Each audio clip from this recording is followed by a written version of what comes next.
The following segments are pre-recorded and sponsored by Longworth Productions. New flights at PTI on Triad Today.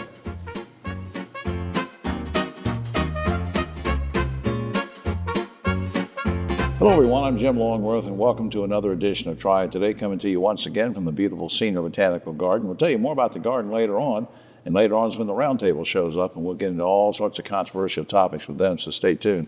Between now and then, some really great guests talking about important information, so stay tuned with us. I hope you be the whole half hour, and where we want to start that half hour is with Kevin Baker, our good buddy, who is Executive Director of Piedmont Triad International Airport. Welcome back, sir. Hey, Jim. How are you? Doing fine. Now, I've been hearing about this new service at PTI. What is it? Yeah, so Breeze Airlines is going to start service in June, early June. This is another low-cost carrier similar to some other ones that you've seen out there, but different for our market in that I think that they're going to be flying airplanes that are right-sized for our market. They're smaller than the very large ones, but bigger than the very small ones, and so it's kind of a Goldilocks kind of airplane for our market.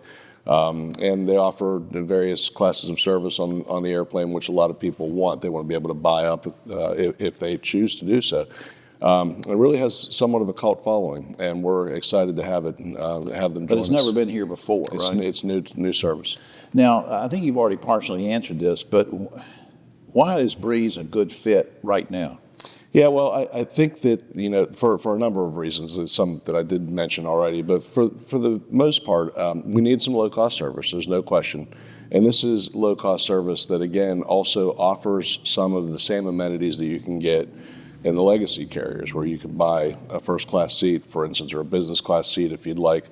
Also, they are just well-known for treating their customers well. Right. You don't have to recite the whole thing, but give me an example of where they might fly to that would be good for us to know. Yeah, so they're going to start with service between Hartford, Connecticut, and the Disney, Orlando. MCO. And that's a really important route for us. Obviously, a lot of people go to Disney. Hartford is a gateway into the New England area, and we think that if you follow what they've done in a lot of other cities, we think they're going to grow. They're taking a new airplane every month, pretty much, in delivery for the next 30-some months. So they've got very new equipment, which is a great thing. And they're going to have a lot of planes, and as they keep getting those planes, they can add service. Now, is this going to be, do you think it's aiming to be a seasonal thing or a permanent thing? I mean, why is it important for all of us to get behind this? Yeah, well, if we don't use it, we'll lose it.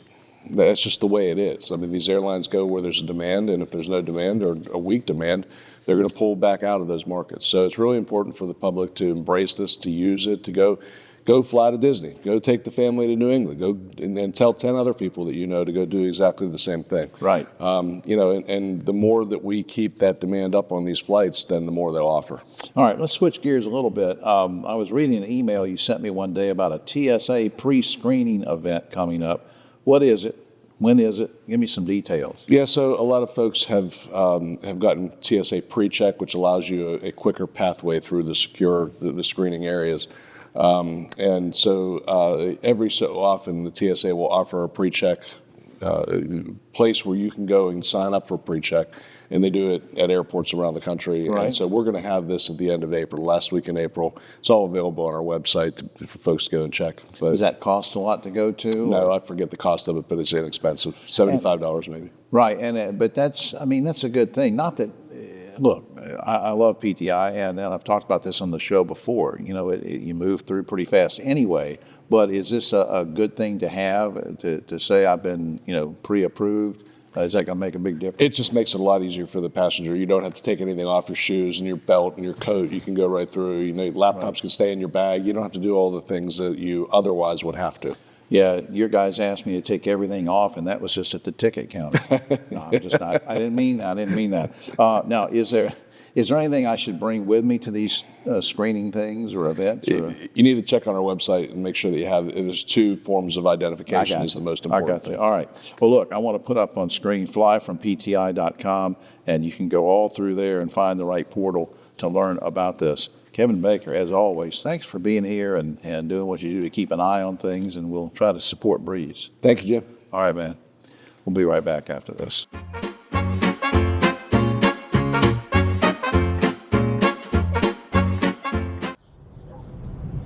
You know, it's hard to believe the Safe Sober program has been going strong for over 30 years. And over 600,000 students have made the pledge to stay safe and sober on prom night. You know, Griff, it's had a huge impact on our community. Yeah, you're right, David. And now we're making sure the message continues year-round. So everyone can join us in supporting our students. Learn more and take the pledge at safesober.com, sponsored by Daggett Schuler. The world's brightest are Fulbrights, Goldwaters, McNairs, and Spartans. UNCG, find your way here.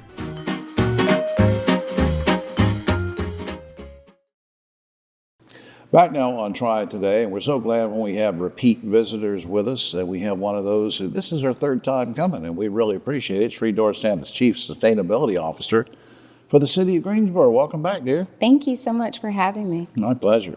What does the Office of Sustainability and Resilience do in particular? Give me an example. It's an office that has a lot of different expectations and a lot of responsibilities in the city.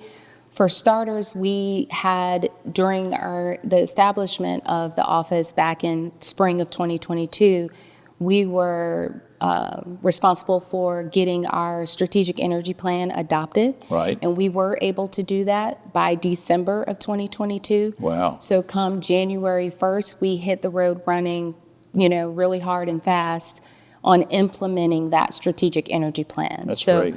That comes with a whole list of different recommendations and actions of the city.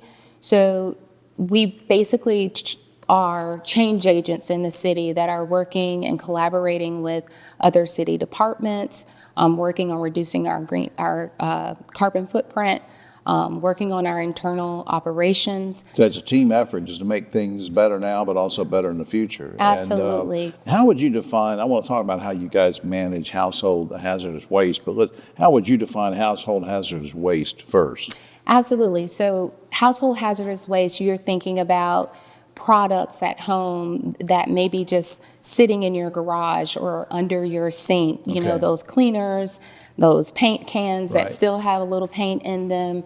We're talking about batteries that may be piling up on your countertops. Right. There's a safer way of disposing them. Some items that are household hazardous waste should not be commingled with your regular trash stream. Right. So we have a program that helps residents better understand and educating our residents, but also our internal team of staff within the city of how to properly dispose of those things. How to handle and dispose of them, not just take it and throw it into the recycle. Correct.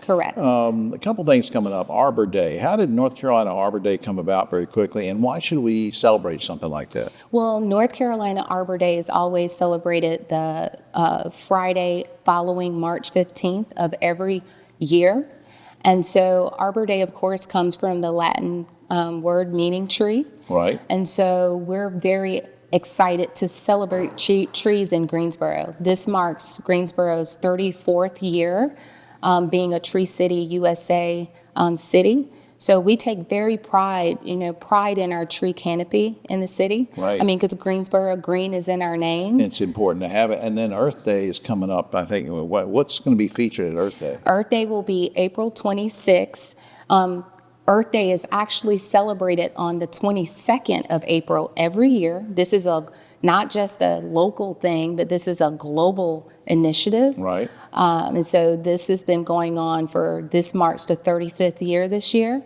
And so we will have this year, this is our second year hosting the event. It will be at Keeley Park from 1 p.m. to 4 p.m. on April 26th. And this year, one of the new features will be a guided nature walk. We will have sustainable mini workshops where you can come and learn about composting. You can come learn about the do's and don'ts of recycling and other things. So it's going to be jam-packed with a lot of fun. There's also a nature plant giveaway. Wow. There's bingo. It's going to be a great event. And again, that's April what? April 26th. April 26th. I'm going to mark that on my calendar. We have a few seconds left. And first time you and I met, I asked you this question. And for people that just moved into the area or didn't see that, I'm going to ask it again. What's gratifying to you about your job? Oh, that's such a great question. And it's deep. That's a very deep question for me because The work that I do is passion-filled. I get up and every day there's a new opportunity of transformation and pushing change in the city. And it's not just, yes, city operations is important, but it's also the community. How can we all partner and work on just having more unity in the work that we do? And it's all focused around environmental awareness. Well, we have a good person sitting next to me that leads this effort, and I appreciate that. Up on screen, greensboro-nc.gov is the general website, and you can go through the portals from there.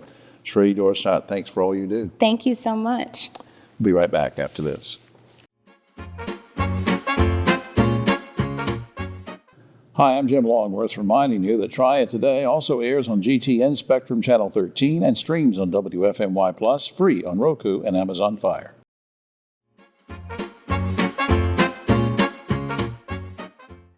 Back now on Triad Today. Always glad we can spend a few minutes with the good folks at Shift Ed. They do such great work for a lot of kids around the area, and our good buddy Ebony Burnett's with us now. She's Vice President of Strategic Partnerships for Shift Ed. Thanks for coming in. Thank you for having me. I'm so excited to be here. Let's remind everybody, in case they've just moved into the area or whatever, the mission of Shift Ed very quickly. Yeah, our mission is to boldly accelerate student potential. And students of all ages, really, because a lot of times people think, well, Shift Ed just helps high school kids get scholarships, but you're working with them way down the way. Yeah, we start way early in elementary ed. Yeah. Now, you sent me an email one day about a new project that you're leading. What's the name of that? It's called Aligning Resources for Collective Impact, or ARCI is the acronym we've given it. All right, what's the mission of that project, and why is it so important? Well, it doesn't necessarily have a mission. It has a purpose and a goal to align our community resources to strengthen each other, strengthen the work that we're doing as a community. And so it's important, number one, because the work of nonprofits can't be done alone and in silos. And so we understand that we're kind of like the Power Rangers, where we have to combine all of our strengths and all of our powers to defeat the foe of poverty, to defeat the foe of housing insecurities. And so we have to do that as a collective. But we also understand that the state of nonprofits is really kind of uncertain right now. And so when we pull our resources together, not only are we supporting each other, but we're supporting the children and families that we serve. Why is this the right time, Ebony, to have this discussion anyway? Well, if you're thinking about or looking at Guilford County, we are struggling as it relates to the needs of children and families. For instance, 19% of our children, 21% of our children are living in poverty compared to a national average of 14. I didn't realize that. Yeah, and so we are not doing well for our children and families. Now, we could do better when we're working collectively, and so that's part of the work as well. We're working together we're in a good place as a community to do this work. The nonprofits are ready to work together because we see the need, and so the work right now is just it's now or I think at this point it's now or never. So we're really trying to do this. All right, so somebody listening, watching the show might say, "Hey, it sounds great. I appreciate all you're doing. Is there anything that I can do from home? Is there anything that I can do in my neighborhood? What can the public? How do you get the public involved?" Well, I'm hoping we've done a good job of getting as many community partners engaged in this work as possible. So on February 27th, we had a group of community leaders come together to start thinking about these big goals that we have for our community. And this work is to develop this overarching goal for our community. And then we're working with a steering committee and our community partners to align on specific areas of need. So we have collaborative education, we have workforce pathways, we have access to essentials, and then we have community empowerment. And so all of those buckets of work are going to, all those organizations or those groups are going to provide strategies that will align to the overarching goal that the community creates. Right. And so the community is creating it, we are developing the strategies, and then we're working with the community to change and alter those strategies based off of the needs. And so anyone can be involved by coming to convenings, providing their feedback. We'll have a convening on March 27th at the GTCC Conference Center. GTCC, okay. The Conference Center at GTCC, March 27th from 9 to 2:30. We want as many people there to provide that feedback that they can. We have a couple seconds left. I've heard people say when a referendum comes up, a penny tax to help education or something, hey, that's okay, but I don't have any kids at home. Yeah. What do you say to somebody? So I don't have any kids at home. I don't have any school-age kids. What do you say? This is for economic stability. So when our children thrive, our community thrives. And so when we have set the good foundation for our children, then everyone else is going to do well, and all of Guilford County is going to do well. So we want to make sure that all of our county is thriving and that starts with children. We want to make sure that starts there. Absolutely. Up on screen, Shift Ed, that's Shift-Ed. Now, normally the logo itself is Shift _ ed, but on the, for the website thing is shift-ed.org. And I hope you will check that out to learn all about the organization. Ebony, to you and Wendy and the whole gang over there, I can't tell you how much I appreciate what you're doing for kids and families. Thanks for everything. Thank you. Thank you for having me. Have a good day. We'll be right back after this.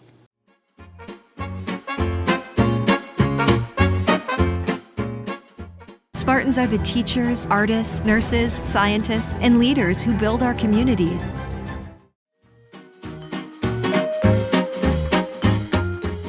Back now on Triad Today, and a familiar face sitting with me right now, Dan Bernard, Dr. Dan Bernard, Director of High Point Theater. Good to see you again. Nice to see you, Jim. Happy New Year. Happy New Year. It's sort of belated, but we're into the new year, and we've had snow and ice and everything, and I'll just tell folks, as I've said on the show previously, that we're actually taping the show Wednesday, January 22nd, and it's 14 degrees outside, so thanks for making the trip over here. It's my pleasure. Although it doesn't bother you because you've lived in this kind of weather before. Now, let's talk about, you emailed me one day and said there's a special anniversary coming up for High Point Theater. What is that anniversary? How many years? And when does the new season start? So it's a big anniversary, 50 years. High Point opened in 1976. So we have something especially planned for our 50th anniversary season. It's going to blow the walls off. Right. Now, the seasons, sometimes people get confused about theater seasons. Is there a particular month that the clock changes and say, okay, here's the new season? It's funny, most theaters still operate with an academic schedule, September through May. People in the summertime are out and about and less likely to go to the theater, so we all keep that same. That's interesting. All right, now let's talk about the big theme here we want to talk about today is sponsorships, because this is something that a lot of times people don't realize that are available, that we know about buying tickets, but you have 4 levels of a sponsorship that's available. First, I'll ask you some specifics in a second, but in general, what kind of cost breakout are there for these things? Well, the costs, I learned a long time ago that the best way to get people to sponsor you is to give them a lot back for what they give you. So our sponsorships start at $5,000 and they go up to $50,000, depending on the level of interest. But you get a lot back for that. Yeah, and I'll get into that in just a second. But since you mentioned the wide range there, that means some individuals say, well, look, I might do this 5,000 thing, but then you've got corporations, companies, local businesses that might want to do this on behalf of their company and have people in there, right? Exactly. That's why they would do that. It's a great way to get your name associated with a quality product. Now, Dan, obviously, let me ask you a stupid question. Obviously, when you get one of these sponsor packages, tickets are involved. You get free tickets. Well, tickets involved, included. Does that go up exponentially? It does. So if someone were to take the $50,000 sponsorship, a company, that would probably be a corporation that would do that, and that gives them unlimited 20% discount for all. They could buy the whole season if they wanted, for their employees or for the community. Now, what kind of recognition do I get for being a sponsor, though? You get depending on which level, you're always going to be listed in our Facebook page. You're going to be listed in any advertising we do for the show, and that is significant. You usually will get a special recognition on that night from the stage. So that's the most valuable kind that there is there. So you can come out on stage and thank that major sponsor. We will always do that. You get in our brochure, which we use for the whole season, and then you'll get in our program book for every show in the season, even the shows that you didn't sponsor. Every subsequent show you'll be in there as well. Now, there's VIP tickets available to a gala that you were mentioning. You sent me an email one day about a gala. What gala are you talking about? That'll be in June, as it'll do both, celebrating our 50th anniversary and kicking off, we'll unveil the season. So we'll do that in kind of a special way, and that's something that'll be fun. We'll try to make it a special occasion. And I'll give the website in just a second so people can learn how they can get involved with sponsorships. But one quick thing before time gets away. Let me be clear about this. You get more and more tickets depending on the level that you give and that you sponsor. But let's say that you're on level 2 or something, and you get 10 tickets or something, and say, well, that's not enough. I want to get some extra tickets. Are they a certain price? Do I get a discount or what? Yeah, it depends on the level.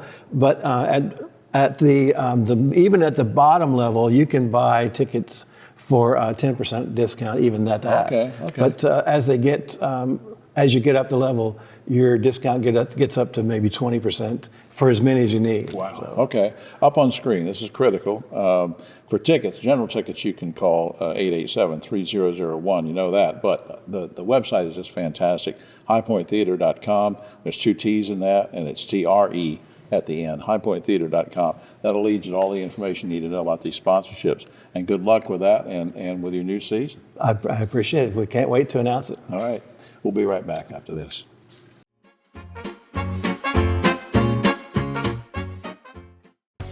Hi, I'm Jim Longworth, reminding you to catch my column Longworth at Large and Yes Weekly every week. It's available throughout the Triad, or you can go online, yesweekly.com.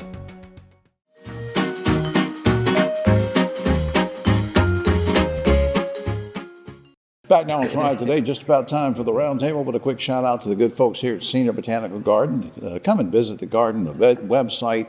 It's just a beautiful place. It's always beautiful when Wendy's here, and she's here with, oh my God, what are you wearing? Well, it's St. Patrick's Day. St. Patrick's Day.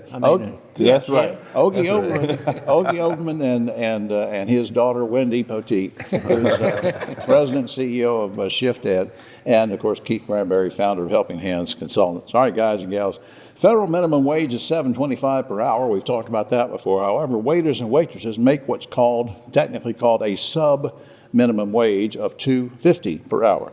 Minnesota and 6 other states have outlawed sub-minimum wage so that everybody gets the $7.25. Here's the question. Would you like to see North Carolina outlaw sub-minimum wage? And if so, what impact would it have on employers? Ogie? I think it would help, actually. They're having a hard time getting help since the pandemic. Maybe if they paid them at least minimum wage or even better than that, really. Wendy? I think they should get rid of sub-minimum wage and minimum wage. Who can live on $7.25 an hour? Much less than $2.50. Much less. Keith, get rid of sub-minimum wage? Absolutely, and let them keep their tips. And I think service would be better. I think it would increase. The White House is having so many emergency lawsuits filed against it that Trump is invoking an old rule whereby people who sue the government, federal government, must first post money before trial can begin. Is this just a good way of discouraging frivolous lawsuits, kind of like they do in England, or is it a danger to democracy? Ogie? Everything he does is a danger to democracy, Jim. Every move he makes, every time he opens his mouth, democracy is in trouble. We're in trouble. What do you think about this, Wendy? I have a standard answer for any Trump question for the next 4 years. As part of the 92%, I'm going to stay hydrated and mind my business. Oh, man. They want you to pay a fee up front before you sue the government, Keith. I mean, the federal government against anyone is just overwhelming, and I think that's just wrong. All right, it's now official. Of the 3 casinos operating in Virginia, the most profitable one is in Danville. The Danville Casino is successful because its parking lot is always filled up with cars from North Carolina. No surprise there. Once and for all, guys and gals, should our state lawmakers clear the way for a Triad area casino so that we can keep our gambling dollars here at home? Oh, yeah. Yeah, I think so. I mean, I'm not a gambler by any means, but I know people that go up to Danville pretty regularly, and they have fun and like it, and sometimes they win, sometimes they lose. Ms. Moteet? I think there has to be a casino board to kind of regulate what it looks like. But it's the same as the lottery. Lottery tickets were purchased across the state line. Now we need to think about what we're going to do about this casino in Danville. We need one here? Yes, people gamble on their own free will. The money can be utilized in very useful ways, especially with education issues the way they are now. Yeah. And I think you can use that money for many issues here in the state. All right, a trio of lawmakers, state lawmakers, has introduced a bill that would hold gun owners accountable for crimes committed with their gun. Now let's think about this. Specifically, if you fail to report that your gun was lost or stolen within 48 hours, and someone who stole it commits a felony, you will be charged the same way as the felon. Are you okay with that proposed state law, Ogie? You know, there's a lot of ways we could crack down on illegal guns and enforce gun safety. That's such a teeny step in the right direction, it doesn't even hardly matter. Wendy? I'm trying to think if my gun got missing, would I know it within 48 hours? There you I would go. hope that I would, but if I didn't and somebody commits You'd felony be in murder, trouble. am I going to be charged for Yes, that? ma'am. Yeah. Keith? I don't think so. I don't think that's a good law at all. I think that you wouldn't know. Many people have many guns, and if one of those guns are not there and someone uses a crime, how they going to be charged for a crime? They didn't commit the crime. Right. CNN has released a comparative poll showing just how much Americans oppose daylight savings time. In 1999, only 23% of us opposed it.